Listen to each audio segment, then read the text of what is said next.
Do you ever just have one of those days? That's the car. The good news is, since the last video, we've finished painting both doors. I'll take you guys around and show you a little bit of that, but we got to get like some provisions on the doors to allow for people to open them from the inside. It's pretty important with the door. And then we also have to install a radiator in the car, and we got to install the rest of the exhaust. So those are kind of like the major mechanical things in the way. Obviously there's no hood on the car. Obviously the rear bumper and the front bumper are not painted the same color. Things here and there need to be bolted on, but let's get started. I'll show you around. So as mentioned, in the last video we painted the driver's side door. This is the passenger side door. So it's all painted, and if you don't remember, it's painted with brush paint. So the idea being something that I didn't really have to mask too much for, that would be durable, that would be one color, and would be easy to apply with all those constraints. So brush paint worked really well. The next thing that we have is this radiator. So this is a Megan Racing radiator, as you can very clearly tell by the sign that says Megan Racing. And it's going to be replacing my other Megan Racing radiator that I accidentally put a hole in. Fun fact, when there's a hole in radiators, they don't work too well. That's how I blew up my 2004, 2006 Toyota 4Runner. I had a 4Runner, a V8 4Runner, and I was towing the national champs with it, and it exploded halfway there. So halfway between Pittsburgh and South Jersey, it exploded. That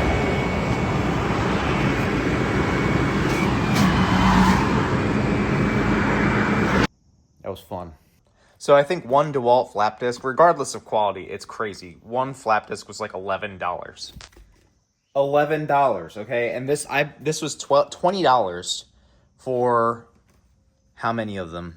I don't think it says, but I think there's 10 in here at least. So that's going to be good because, I know you guys love my flux core welding. So to continue the excellent flux core welding trend here, we have flap discs. We also have this Gorilla Glue epoxy. What we're going to be using this for is to fix this trim piece on that door over there. Normally there are clips on it, but Honda's, this is a 30-year-old Honda, so the clips are all broken off, all right? Can't cry about it. And then the next thing we have are these ferrules. Not like feral cat, but like ferrule, like Hyrule and Legend of Zelda. Beautiful. All right, and then we got these cutoff wheels. Let me show you what we're gonna get into here with the doors first, okay?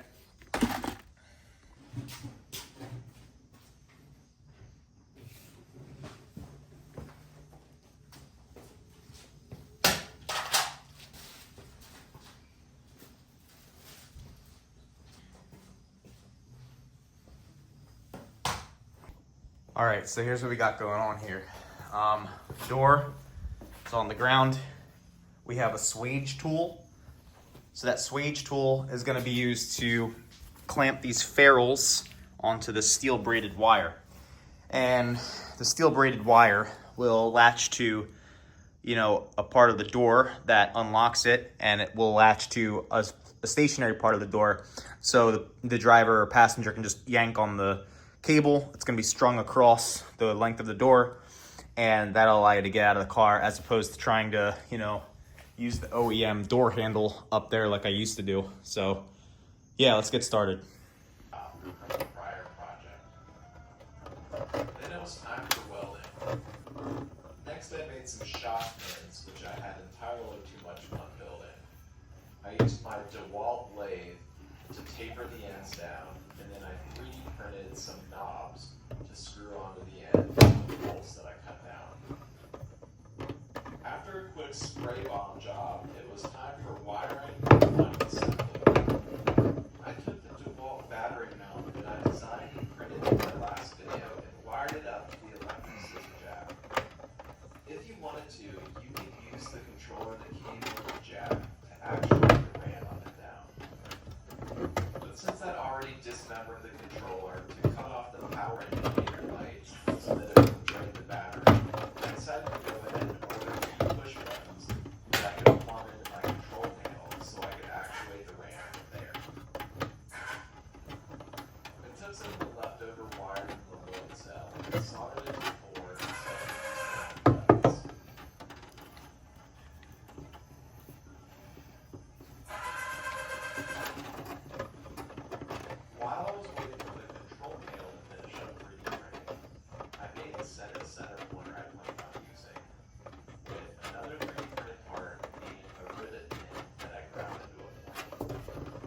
also backed up with spring unloader attachment. The last big hurdle was building the ramp. The problem I have is that a fully extended front rear shock can be over 27 inches long, and a fully compressed front shock can be under 14 inches long. And if you recall, I only have 10 inches of travel on my electric scissor jack installed, and after I finished building this little front cover plate, this thing really started to look sexy. Snap ring style bottom spring perch. Lastly, I made a spreadsheet that allows me to grab. I really hope to encourage some of you to try to build this. I'll see you this weekend. All right, so if you can't tell, I've never really done fence work, so not sure if that ferrule was too big, but I mean, it seems pretty dang taut. It seems pretty strong. So we got some heat shrinking, many different sizes, and sized it down. And then we're gonna get longer heat shrinking along the length of this, so when you pull, it doesn't cut your hands. And then we're going to tie it like somewhere up here. That way you can just kind of, you know, open the door. How to use your cell phone to beg your chassis. We're still going to focus on the ladder, which is called FDA. FDM printing, fused deposit. And it actually takes a while to print parts. This is really the steps it took to get this thing to completion. As you can see, I added some slots to hold the printer straight.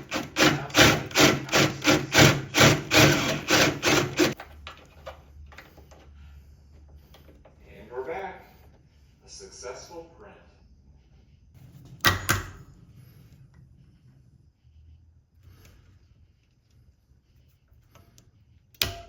Probably seeing a whole bunch of these things, and in some places they're so common that you don't even notice them. They just blend into the background like they're trees or streetlights, and you probably correctly assume that Put 2311 and front row out of business for their status if the teams were to win their case in December. That would be guides are saying, and then I'm waiting to see the results like everyone else. Yeah, that sounds like NASCAR has consolidated a lot of power for themselves. They have a legal monopoly but then I read it NASCAR stuff. It might look different. The Franks family may have to bring in quite a bit of power, but I don't think NASCAR will be put out. Their power diminish a bit, and some of that power went to the SEC and the Big Ten and others instead. So that's really my only rank this week, because the last few finished with my co-host TJ Majors, and this episode is brought to you by Safety Culture. We're going to talk about Kyle Parker. That's okay, man. I talked to everybody here at Junior Sports. They call me days.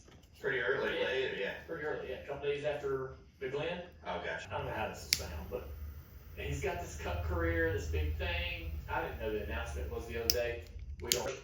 So, Look at that. Pretty good night for Junior Sports. Look at that, boy. Really awesome to see Parker sort of be able to celebrate the. Everything is fine. You know, everybody kind of. Everything. Truck race, like, God damn, Everything. this kid's working Everything his is ass off. fine. Just sort of. Well, folks, we have two prep doors for a race car. You know, this pull is pretty trick. I added some extra length in because this goes back. So I just wanted to make sure that, you know, if there's any functionality I'm not aware of, I don't destroy it. Same thing on this guy, girl, whatever you want to call it.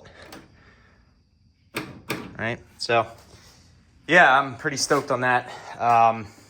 That was like a 3-day project, but so those are gonna have to go on that now. Yeah. All right, the next step in this process is to get the trim piece, which is over here, attached to the driver's side door. You can, I'm sorry, camera's all over the place. You can see in the past, I actually drilled here and then I had tape up here. There's like a little piece that I can't get off. So I spent a bunch of time with this stuff, removing that tape to try and get it as clean as possible. And then I was going to use clamps like these, but these are metal and I can't find my ones with the rubber pads.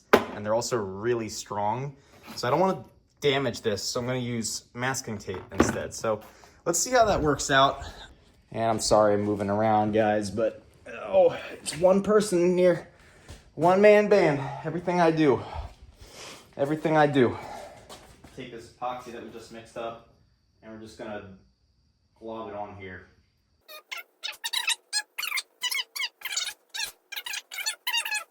That's like what racing is, right? There's nothing on this piece, but there is now epoxy on my floor. Lovely. It's good. A little bit of floor, garage floor dirt. Never hurt anyone. That's another racer saying.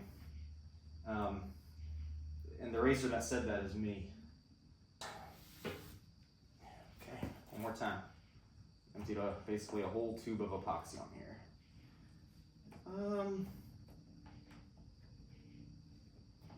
Oh, yeah, that I think that one will work. I think we have enough there.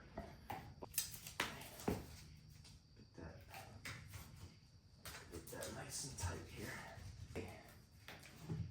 Que horrible.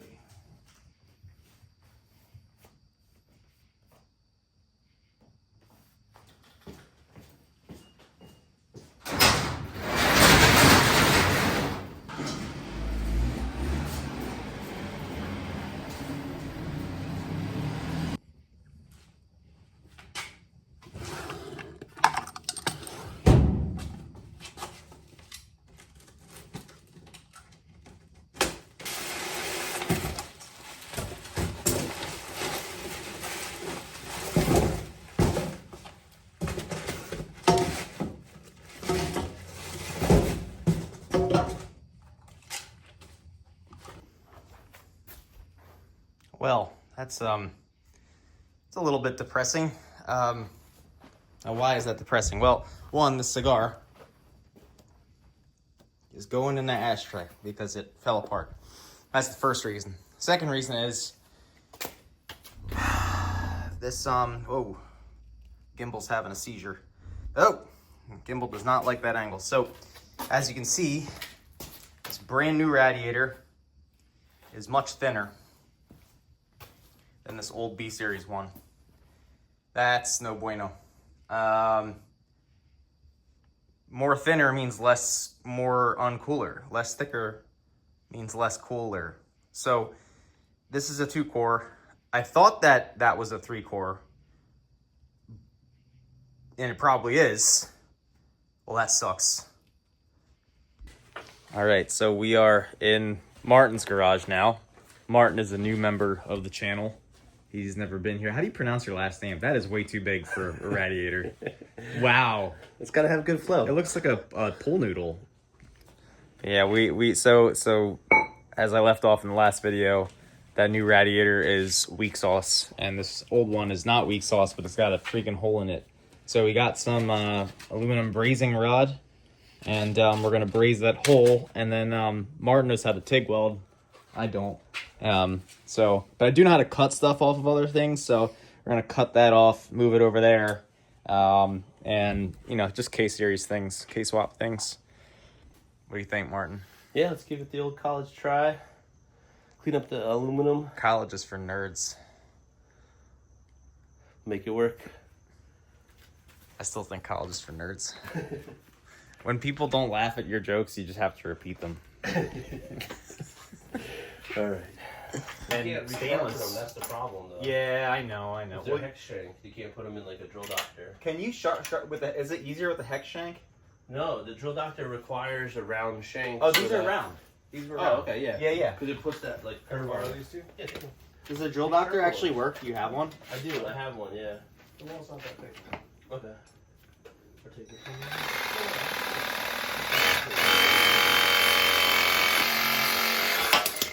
Perfect.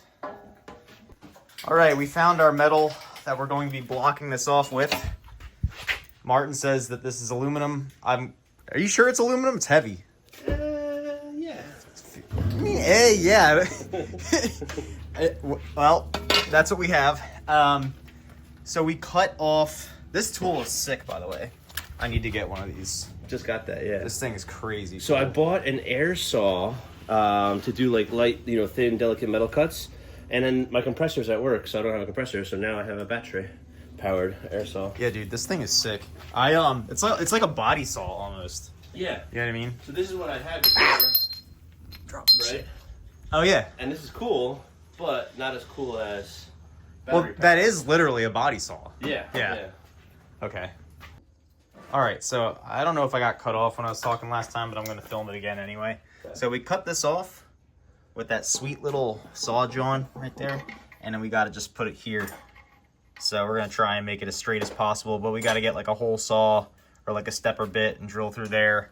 And then, like I said, we're going to take that diamond plate and block that off. I have regular aluminum too. We don't have to diamond plate it. If you think it'd be funny, and if that's actually aluminum, we can do it. Yeah, I mean, it's definitely not ferrous, but it's just a matter of... My name is not Ferris.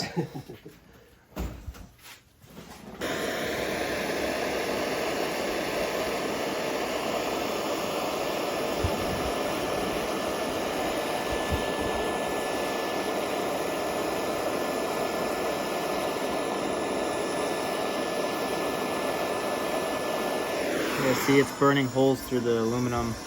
I don't think this is gonna work, man. See how it's burning holes?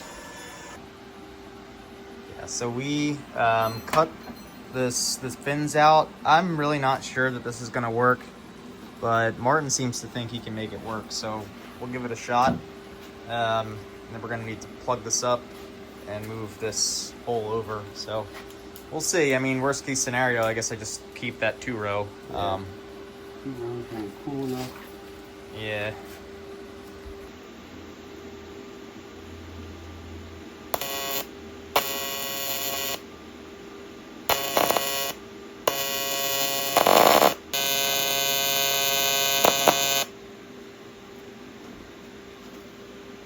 No, I'm just opening it up more as I go. Yeah. Yeah. Man, I'm at 13 amps, dude. I'm just tickling the throttle and it's eating it up. Yeah. I think it's time to buy a new radiator, boys and girls. And that, we can just do a little bit of, what's it called? The anti-leak, right? I don't even... Slap the bag? Are we drinking it's the Franzia? slap patch, and he slaps it on the boat as it's sinking, and he can keep swimming. Oh, Flex Seal. Yeah. All right. I feel like the Charlie Day meme building this car sometimes, because like, do this, do that, do this, do that, do this, do that. That clearly didn't work. We tried. So I did some research, and everyone I know is running a 2-row radiator, like a two rows of tubes. I would like to run 3 rows for obvious reasons, because it increases the fluid volume in the heat exchanger. But if no one's having cooling issues with 2 rows, I'm just gonna run 2 rows. It is what it is. We're keeping the Megan radiator that I got on eBay. All of that essentially for nothing. But we did try, and that's been one of the struggles with this car, honestly, has been like, I could do it this way, but I could do it much better this way. And then when I do it this way, I have to order that and order this and do. So I've just been trying to do the car right, and it's been taking forever as a result. So I think we're just gonna throw that Megan Racing radiator in and call it a day, the new one.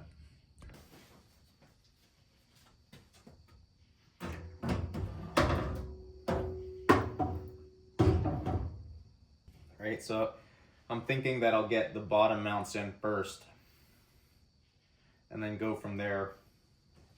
It looks like this might hit this, so that's a problem.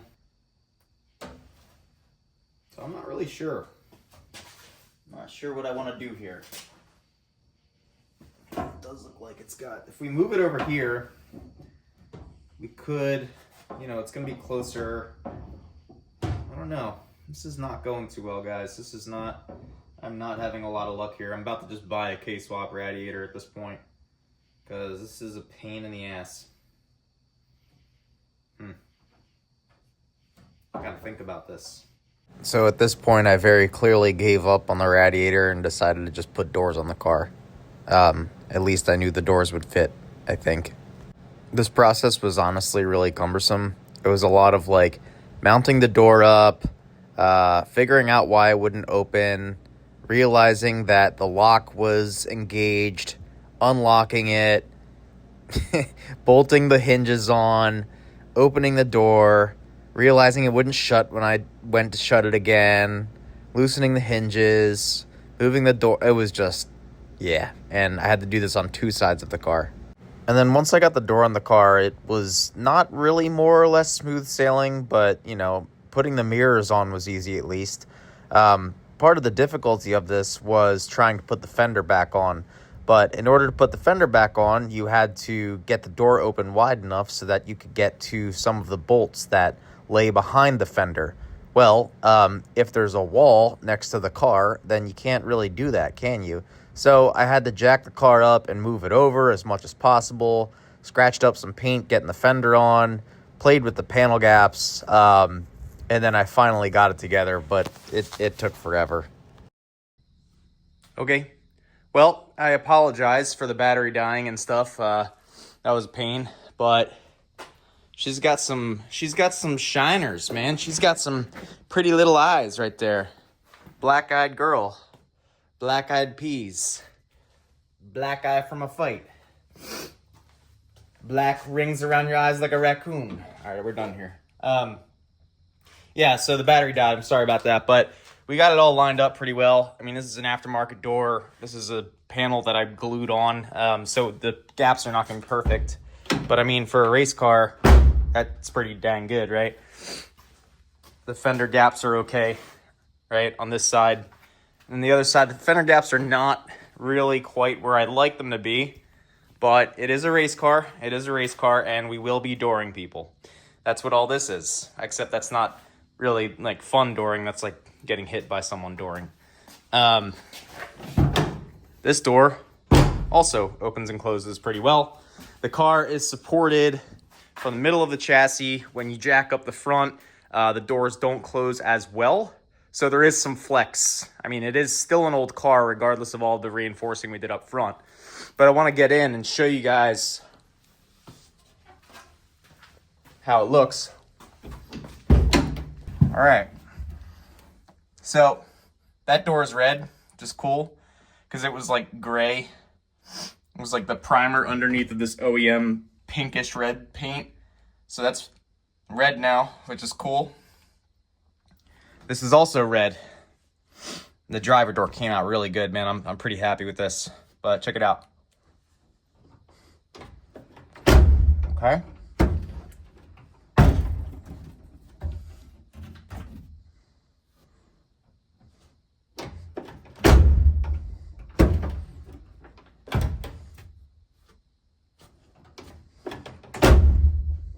I think we're gonna call it a wrap for this video. I've been working over the past couple days pretty dang hard to try and get everything together, but we've been struggling with the radiator quite a bit. The doors have been kind of an enjoyable side project, to be honest with you. And I'm super happy to finally have red doors in my car, in my red car, which used to have a white and gray door on the inside. Just like little OCD things, right? But like, look at this, man. It's not cutting me at all. Like, that's perfect. It's not gonna grab my racing suit. Anyway, y'all, like and subscribe and share. I can't say it enough. My goal is to try and get more followers and more likes and engagement so that I can start partnering with people who want advertising. I know that NASA is not like a huge organization that draws a lot of attention, like maybe Grid Life is, or, you know, dirt track stuff, but I love doing what I do, and I want to showcase it with people. So do me a favor, and if you like what you're seeing, just shout out, you know what I'm saying? But anyway, thanks for watching, y'all. It's been a trip. Peace.